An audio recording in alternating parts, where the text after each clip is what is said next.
हालत इतनी खराब हो चुकी थी कि टकर कार्लसन से बात करते हुए एलोन मस्क ने कहा था, डोनाल्ड ट्रंप ने जीते तो मेरी हालत बहुत खराब होगी। यानी करोड़ों लोग जो अपना पैसा स्टॉक मार्केट में लगाया, $70 मिलियन खतरे में डाल दिए गए ताकि एलोन मस्क को ट्रिलियन बनाया जा सके। 12 जून 2026 सुबह के 9:30 बजे न्यूयॉर्क में स्पेस एक्स नाम की कंपनी की ट्रेडिंग शुरू होने वाली है। स्टॉक एक्सचेंज पर किसी भी कंपनी का लिस्ट होना बड़ी ही आम बात है, लेकिन इस बार कुछ ऐसा होता है कि इंसानी इतिहास में आज तक कभी ऐसा नहीं हुआ। ट्रेडिंग शुरू होती है, पहले ही सेकेंड में इस कंपनी का मालिक एलोन मस्क दुनिया का पहला ट्रिलियन बन जाता है। $1 ट्रिलियन यानी 1 के पीछे 12 जीरो। इसका मतलब समझ रहे हो कि अगर आप हर रोज $1 मिलियन भी खर्च करोगे तो आपको खर्च करने में 2700 साल लग जाएंगे। आज ये इंसान एलोन मस्क दुनिया के अगले 4 अमीर लोगों के नेटवर्क जोड़ दें, गूगल, अमेजॉन, ओरेकल, फेसबुक, इन सब के मिलाने के बाद भी एलोन मस्क के इतना पैसा नहीं होगा। लेकिन क्या आप जानते हैं कि इन नेटवर्क के पीछे की असली कहानी कोई बता क्यों नहीं रहा है? इसमें शामिल है शेयर मार्केट की चालाकी और एक प्रेसिडेंट के साथ की गई डील। आइए जानते हैं एलोन मस्क की असलियत आज की इस वीडियो में। तो नमस्कार मित्रों, कैसे हैं आप सभी लोग? एवरीथिंग इज फाइन, सब चंगासी। पहले ये ट्रिलियन शब्द को समझना जरूरी है, क्योंकि लोग बोलने को तो बहुत आसानी से बोल देते हैं। Over $70 million. Billion. $1 trillion. अगर आप 1 मिलियन सेकेंड टाइम पीछे जाओगे तो करीब 11 से 12 दिन पीछे चल जाओगे। ये कोई ज्यादा समय नहीं है, लेकिन आप 1 बिलियन सेकेंड पीछे जाओगे तो करीब 32 साल पीछे चल जाओगे, यानी आपके या मेरे पैदा होने से पहले। लेकिन आप 1 ट्रिलियन सेकेंड पीछे जाओगे तो आप करीब 31,000 साल पीछे चल जाओगे, यानी जहाँ इंसान भी पैदा नहीं हुए थे। आज के दिन दुनिया भर में 21 देश है जिनका जीडीपी $1 ट्रिलियन से भी ज्यादा है, और अकेले एलोन मस्क का नेटवर्क $1 ट्रिलियन से पार कर चुका है। अब सवाल है, ये नेटवर्क आखिर कैसे कैलकुलेट की जाती है? यहीं पर आता है पहला बड़ा खेल, मिलियनियर या ट्रिलियन होने का।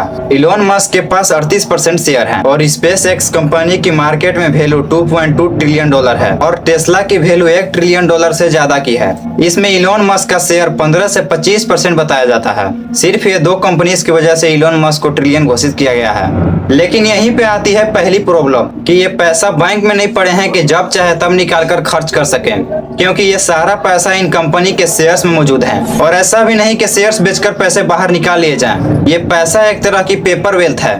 एलोन मस्क खुद कहते हैं कि उनके पास मात्र 0.1% कैश है। 0.1% कैश ऑफ $1 ट्रिलियन $1 बिलियन होता है। और यहाँ वो अपने कंपनीज के शेयर बेच भी नहीं सकते, क्योंकि शेयर्स की वैल्यू मार्केट में क्रैश हो जाएगी, क्योंकि मार्केट में बहुत सारे शेयर्स आ जाएंगे। दूसरे लोग जिन्होंने अपना पैसा इस कंपनी में लगाया है, उन्हें लगेगा कि एलोन मस्क शेयर बेच रहे हैं तो ये कंपनी वैल्यूएबल नहीं रही, इसीलिए वो अब अपना पैसा बाहर निकालेंगे और इसीलिए कंपनी की वैल्यू नीचे क्रैश हो जाएगी। मतलब समझ रहे हो दोस्तों, कुछ मामलों में ये पैसा स्क्रीन पर दिखने वाला बस एक नंबर है जो दूसरे के भरोसे टिका है। जिस दिन मार्केट का मूड पलटा, उस दिन ये पेपर वेल्थ गिर के आधी हो जाएगी। नेटवर्क की असलियत कंपनी के फंडामेंटल पर डिपेंड करता है कि कोई कंपनी कितना पैसा कमा रही है, कितना उनका प्रॉफिट है और कितना प्रोडक्शन कर रही है। और यहीं पे एक आता है ऐसा पॉइंट, एक ऐसा सवाल जो स्पेस एक्स कंपनी पर सवाल उठा रही है, क्या इस कंपनी की वेल्थ सही में $2.2 ट्रिलियन है?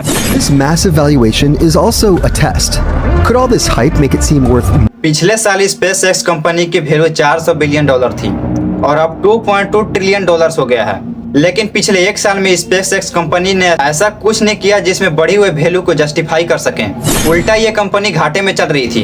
2025 में इस कंपनी ने $5 बिलियन का लॉस रिकॉर्ड किया था और इस साल इस कंपनी को पिछले 3 महीने में $4.28 बिलियन का लॉस हो चुका है। ये मैं नहीं कह रहा, रिसर्च फॉर मॉर्निंग स्टार का कहना है। लगभग इस कंपनी की असली वैल्यू $780 बिलियन है। आप पूछोगे कि अगर ऐसा सही में है तो स्टॉक मार्केट की वैल्यू इतनी ज्यादा कैसे हो गई? इसका जवाब है, लोग स्पेस एक्स कंपनी पर पैसा नहीं लगा रहे हैं, बल्कि एलोन मस्क के दिखाए गए सपनों पर पैसा लगा रहे हैं। एलोन मस्क का कहना है कि मार्स पर इंसान की बस्ती बसाएंगे, रोबोटिक्स के सपने, स्पेस में डाटा सेंटर लगाने के सपने। लोग ये सुनकर कंपनी के शेयर्स के बजाय इन सपनों को खरीदते हैं।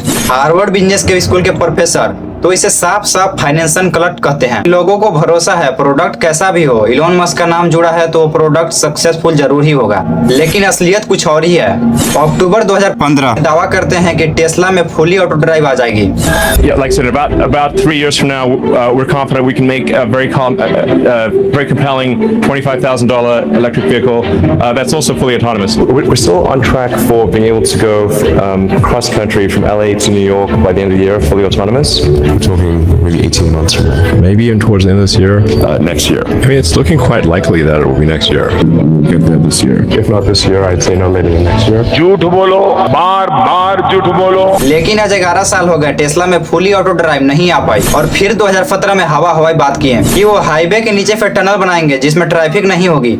लेकिन लास्ट में वो 2 किलोमीटर की छोटी टनल बनवाए जिसमें टेस्ला की कार्स पार हो रही थी। इसके अलावा भी कुछ नहीं हुआ, टनल में भी जाम लग गई। इलॉन मस्क ने 2019 में कहा कि आप 1 साल के अंदर 1 मिलियन से ज्यादा रोबोटिक्स देखेंगे। I feel very confident predicting autonomous robotaxis for Tesla next year. It'll be like owning a horse in 3 years.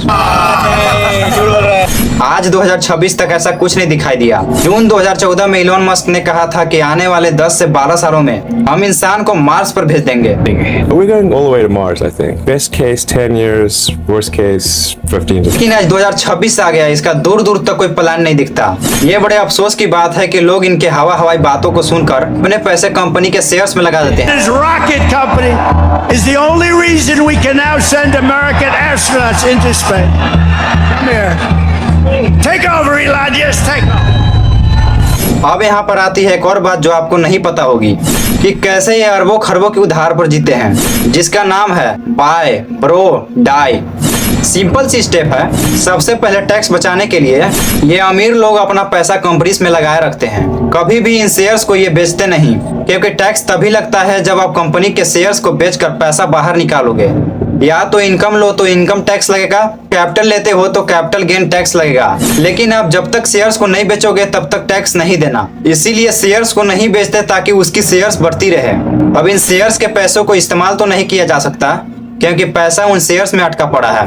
अगर इनको खुद की अय्याशी पर पैसा खर्च करना है तो कैसे करेंगे? इसीलिए ये लोग अपने शेयर्स को गिरवी रखकर बैंक से लोन ले लेते हैं जो बहुत कम इंटरेस्ट रेट पर मिलता है।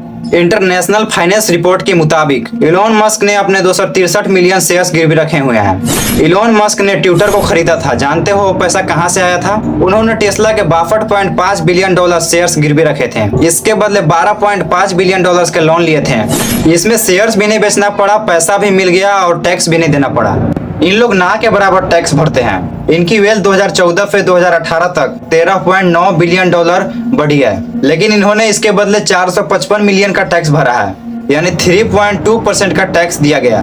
एक नॉर्मल पीपल के लिए अमेरिका में 20 से 30% का इनकम टैक्स लगता है। और सिर्फ इलॉन मस्क ही नहीं बल्कि अमेरिका के 25 सबसे अमीर लोग 3.4% तक का टैक्स दिया है। और हर देश की यही कहानी है, बल्कि इंडिया में भी एक आम आदमी के मुकाबले अमीर लोग कम टैक्स देते हैं। फिर इस खेल में तीसरी स्टेप आती है डाई। शेयर्स गिरवी रखते रहो, लोन लेते रहो, ऐसा पूरी जिंदगी कंटिन्यू करो।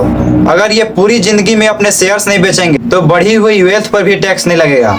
जब इनकी मौत हो जाएगी तो इनके सारे शेयर्स इनके बच्चों के पास चला जाएगा और यूएस टैक्स रूल के चलते उस सारी वेल्थ पर लगने वाले कैपिटल गेन टैक्स भी माफ हो जाएगा। लेकिन इलॉन मस्क को ट्रिलियन बनने में उनका पॉलिटिकल कनेक्शन भी साथ देता है। 2024 के अमेरिकन प्रेसिडेंट इलेक्शन से पहले इलॉन मस्क की नेटवर्क 270 मिलियन डॉलर थी, लेकिन डोनाल्ड ट्रंप के प्रेसिडेंट बनने के बाद इलॉन मस्क की नेटवर्क लगभग 5 गुना बढ़ गई। इलॉन मस्क ने 2024 के इलेक्शन में डोनाल्ड ट्रंप को 290 मिलियन डॉलर डोनेट किया था। ट्रंप के सबसे बड़े डोनर का कहना है कि ट्रंप को इलेक्शन जिताने के पीछे सबसे बड़ा हाथ इलॉन मस्क का था।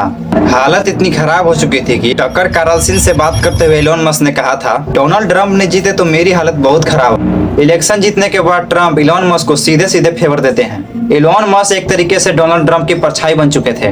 ट्रंप के साथ चाइना और सऊदी अरबिया स्टेट विजिट पर गए। जहां जहां ट्रंप के साथ गए वहां अपनी कंपनी के लिए डील फाइनल करते गए। सबसे बड़ा एग्जाम्पल इंडिया में ही देख सकते हैं। ट्रंप के प्रेसिडेंट बनते ही फरवरी 2025 में नरेंद्र मोदी इलॉन मस्क से मिलकर आए। इस मुलाकात में एक बड़ा मुद्दा स्टारलिंक को इंडिया में एंटर होने के लेकर था। इसके कुछ ही हफ्ते बाद इंडिया में स्टारलिंक को सर्विस करने की परमिशन मिल गई। अब आगे सुनो, ट्रंप ने इलॉन मस्क को फायदा पहुंचाने के लिए रूल तक चेंज कर दिए। इसका सबसे बड़ा उदाहरण स्पेस एक्स कंपनी का IPO। पहले आमतौर पर कभी कोई कंपनी IPO जारी करती थी तो नास्डैक 100 जैसे बड़े इंडेक्स सीधे उस कंपनी को लिस्ट नहीं कर सकता था और कभी महीनों और कभी कभी सालों इंतजार करना पड़ता था। यहाँ पर पहले सालों की वेटिंग रहती थी, लेकिन इलॉन मस्क के डिमांड पर रूल को ही बदल दिया गया। एक नया फास्ट एंटर रूल लाया गया जिसमें सिर्फ 15 दिन का वेटिंग पीरियड रखा गया। और इससे भी बड़ी चीज IPO के 2 दिन पहले हुई। अमेरिका के कानून के मुताबिक ब्रोकर का पैसा अलग अकाउंट में रखना होता है, लेकिन स्पेस एक्स कंपनी के IPO के 2 दिन पहले 10 जून 2026 को एक लेटर जारी किया गया जिसमें स्पेस एक्स कंपनी के लिए आईपीओ छूट दे दी। करोड़ों लोग जो अपना पैसा स्टॉक मार्केट में लगाया, $70 मिलियन खतरे में डाल दिए गए ताकि इलॉन मस्क को ट्रिलियन बनाया जा सके। डोनाल्ड ट्रंप के प्रेसिडेंट बनने से पहले इलॉन मस्क और उनके कंपनी पर 40 केस चल रहे थे। ट्रंप के प्रेसिडेंट बनते ही एक के बाद एक केस बंद होते चले गए। आप लोग ये देखिए कि इलॉन मस्क का एम्पायर किस हद तक ट्रंप पर निर्भर करता है। 2025 में इन दोनों के झगड़े ने साफ बता दिया। झगड़े के दिन लगभग इनका शेयर 14% गिर गया। कुछ लोग इन्हें देखकर सोचते हैं ये लोग अपनी दौलत काफी मेहनत से कमाए हैं, ये लोग काफी हार्ड वर्किंग हैं। लेकिन ज्यादातर केस में करप्शन, पॉलिटिशियन और फ्रॉड इन्वॉल्व होते हैं और इसका नुकसान आम जनता को होता है। यहाँ पर मेरा एक छोटा सा एडवाइस है, इनके हवाई बात सुनकर बेवकूफ मत बनो और इन कंपनी में पैसा मत लगाओ, क्योंकि एक दिन एक बुरा क्रैश देखने को मिलेगा।